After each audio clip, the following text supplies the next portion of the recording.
बादर जब मन मछा थे, बिन बरखा के नदियाँ मबारहा थे।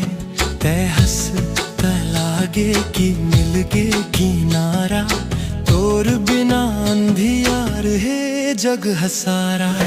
हस मोर हृदय के धड़कन में यारू, तोर बर में सब सुखला अपनवारू। जैसे दिया माँ बाती के नाता है संगी, तैसे मोर सा समा तोर माया रंगी।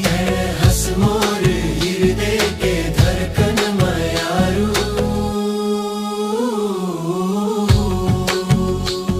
ओ सावरे तोर नजर माजुब सान शाहे, तोर बिना ये दुनिया है एकदम सुना है। खेत खार में जब तय हबासीला खाथस, मोर कोमल कले जला लुका के त चुरा थस। हस मोर हृदय के धड़कन में यारू, तोर बर में सब सुखला अपनवारू। जैसे दिया माँ बाती के नाता है संगी, तैसे मोर सा समा तोर माया रंगी।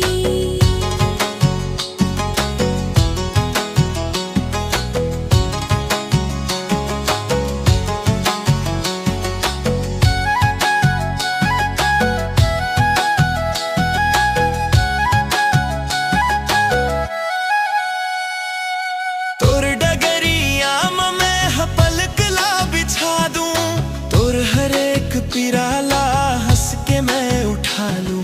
पर भर मायाला मैं सहेज के रखे हवो, तोर नाव के मैं हदियाला बाले हवो।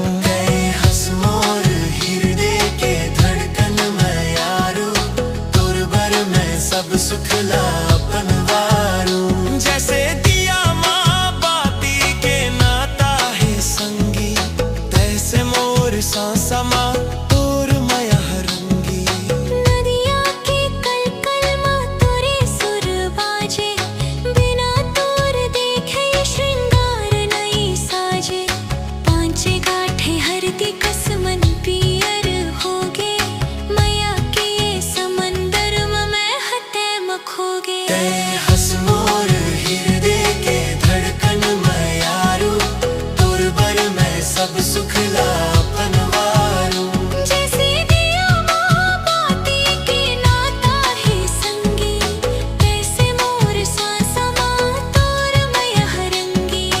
मंदिर में जाके मैं मन्नत ला मांगे हवा, तोर माया के डोरी में खुद ला मैं फांदे हवा। 7 जन्म के नाता ला जोड़े रही वो, सुख होवे चाहे दुख संगे संग रेंगबो। हस मोर हृदय के धड़कन में यारू, तोर बर में सब सुखला अपनवारू।